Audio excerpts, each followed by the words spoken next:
Hello everyone, study किडा के YouTube channel में आपका स्वागत है। मैं हूं निशांत शर्मा। वीडियो देखने से पहले अगर आपने हमारी एप्लीकेशन डाउनलोड नहीं की, अगर टेलीग्राम चैनल नहीं ज्वाइन किया तो आप ज्वाइन कर लो। बिकॉज तो जाइए टेलीग्राम डाउनलोड कीजिए। एप्लीकेशन हमारी है स्टडी किडा के नाम से प्ले स्टोर पे, उसको डाउनलोड कीजिए और जुड़े रहें स्टडी किडा से। तो चलिए चलते हैं वीडियो के ऊपर। आज हम जिस लेटर की बात करने वाले हैं वो मुंबई डिवीजन का है। वैकेंसी CCTC की है। तो 31/10/2025 का ये लेटर है। हम क्यों लेके आए हैं? क्योंकि हमारे चैनल पे हमारे जो वेबसाइट है studykeeda.co.in, इसके व्यू ऑल कोर्सेज पे जब आप क्लिक करते हो तो ये नया पेज खुलता है। वहाँ पे अगर आप कमर्शियल टिकट क्लर्क या कमर्शियल भी लिखोगे तो आपको ये वाला कोर्स दिखेगा। हम इसका भी थंबनेल भी चेंज कर देंगे। इसके अंदर क्या क्या अवेलेबल है जो आपके टेस्ट में काम आएगा उसके ऊपर तो हम जाएंगे। उससे पहले हम लेटर को डिस्कस कर लेते हैं।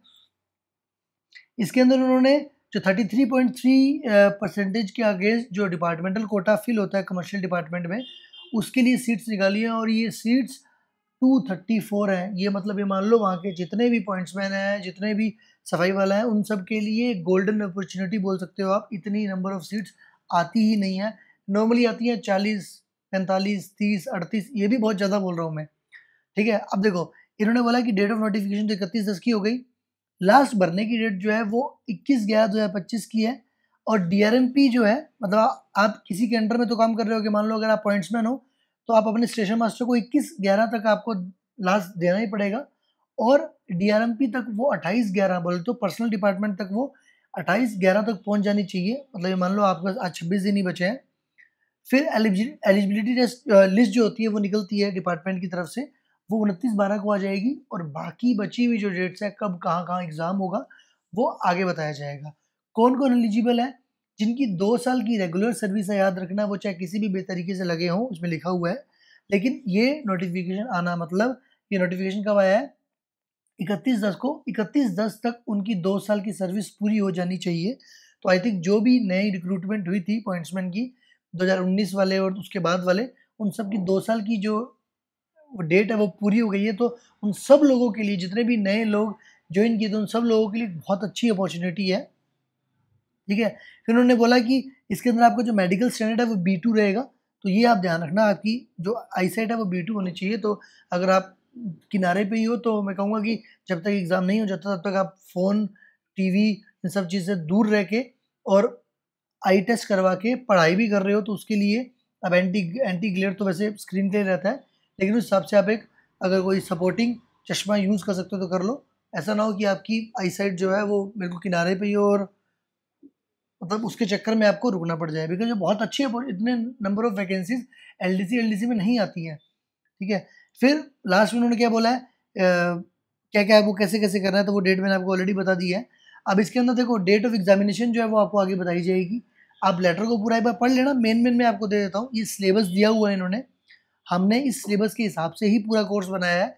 उसके अलावा हम टाइप वाइज और चीज़ें ऐड कर देंगे, ठीक है। फिर उसके बाद आएगा कि कैसे एग्ज़ाम होगा। देखो, हमारा LDC का एग्ज़ाम जो होता है वो 100+10 के हिसाब से होता है, मतलब 110 क्वेश्चन रहते हैं। लेकिन उसके अंदर क्या होता है, आप जो स्टार्टिंग के 100 क्वेश्चन करते हो उन्हीं को माना जाता है। तो जब भी आप पेपर देने जाओ, आप सबसे ये रिक्वेस्ट करूँगा कि सबसे पहले आप उन्हीं क्वेश्चंस को अटेम्प्ट करो जो आपको एकदम श्योर है आपको आते ही हैं, क्योंकि वो स्टार्टिंग के 100 क्वेश्चंस को ही ऑब्जर्व करेंगे, उन्हीं को मानेंगे। अगर आपके लास्ट के जो 10 क्वेश्चन है, मान लो आपके 10 के 10 क्वेश्चन सही हैं, लेकिन उससे पहले आपने 100 क्वेश्चन अटेम्प्ट कर लिए, तो लास्ट के 10 क्वेश्चन वो चेक ही नहीं करेंगे। और अगर गलत होता है तो 1/3 इसमें क्या होगा, नेगेटिव मार्किंग होगी। एक एग्ज़ाम होगा CBT, मतलब कंप्यूटर बेस्ड टेस्ट होगा। 60% आपको मिनिमम सिक्योर करना ही करना है, और वो दोनों में, आपके प्रोफेशनल एबिलिटी के अंदर भी और आपके रिकॉर्ड के अंदर भी, ठीक है। आपकी रगड़ा आपके जो अपार होती है उसके हिसाब से भी आपके नंबर इसमें जुड़ते हैं। क्योंकि ये मेरिट बेस्ड है तो इसके अंदर सीनियरिटी का कोई फ़र्क नहीं पड़ता। तो कोई आपसे कितना भी सीनियर हो, लेकिन अगर आपके नंबर ज़्यादा है तो आपको प्रेफरेंस दी जाएगी, ठीक है। यहाँ पर लिखा हुआ है, यहाँ पर ऑलरेडी इन्होंने पैरा भी कोट किया है, जो रेलवे का रूल ऑलरेडी है जिस बेसिस पे सिलेक्शन होता है। तो आपको इतने डेप्थ में जाने की ज़रूरत नहीं है। आपको जो जाना है, आपको जाना है अपनी प्रिपरेशन पे। हमने ऑलरेडी वीडियो भी बना रखी है, 2 वीडियोज़ हैं हमारी, ग्रुप डी से TC या TT के अंदर जाने का, और ग्रुप से D से CCTC की तरफ जाने का। आप देख सकते हो, इसमें ACM तक जाने के भी स्टेप्स बता रखे हैं, क्या क्या आपको चीज़ें अप्रोच करनी है।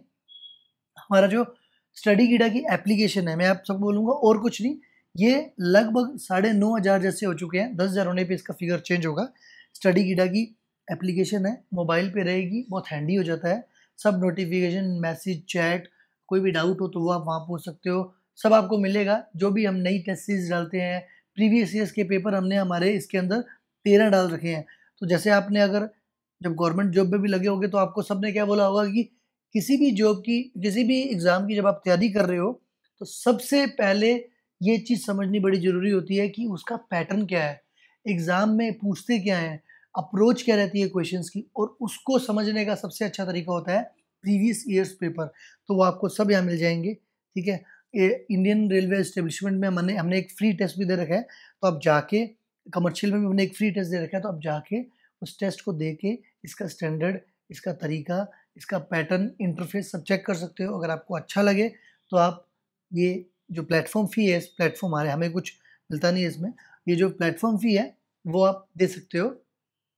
और इसके अंदर मैं आपको वादा करता हूँ, जब तक आप फॉर्म भर के आप प्रिपरेशन फिर से नई से शुरू करोगे ना, मतलब 1 महीना पड़ा है, तब तक हम इसके अंदर टाइप वाइज़ जो क्वेश्चंस हैं वो भी ऐड कर देंगे। टाइप वाइज़ से मतलब मेरा क्या है कि जो इसके अंदर इन्होंने सिलेबस दिया हुआ है ना, ये सिलेबस में जो टॉपिक दिए हुए हैं, तो एक टॉपिक अनरिजर्व टिकट सिस्टम। अब दिक्कत क्या रहती है कि हर डिवीज़न का अलग एग्ज़ाम होता है, अलग पैटर्न होता है, कोर्स लगभग सेम रहता है, लेकिन कभी-कभी टॉपिक के नाम चेंज कर देते हैं, बहुत जनरल टर्म यूज़ कर लेते हैं, कुछ बहुत जैसे इन्होंने अलग-अलग बताया है, कई कुछ डिवीज़न्स ऐसे नहीं बताते।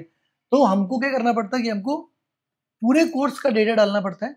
कभी-कभी हम जब टाइप वाइज़ डालते हैं तो वो मैच नहीं करता, बिकॉज़ ये एक बड़ी वैकेंसी आई है और होपफुली अच्छे लोग एनरोल होंगे इसके अंदर, तो हम आपको दिक्कत ना आए, तो टाइप वाइज़ कंटेंट प्रोवाइड करने की पूरी-पूरी कोशिश करेंगे और आपको दिख भी जाएगा, रिफ्लेक्ट भी हो जाएगा।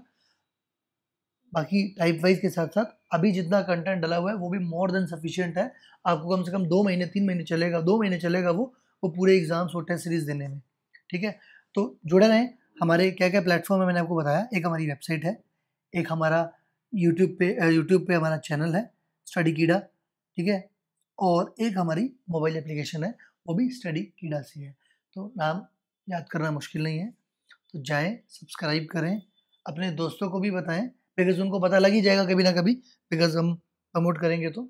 तो इससे अच्छा कि उनको पता लगे उससे पहले आप ही बता दें, ताकि इतनी बड़ी वैकेंसीज़ हैं, तो सिलेक्शन हो तो आपके दोस्तों का भी हो, ताकि वो आगे इन फ्यूचर आपको अपने वर्किंग में भी सपोर्ट कर सकें। तो जुड़े रहें स्टडी कीड़ा से, कुछ नया आएगा तो ज़रूर लेके आएँगे। धन्यवाद।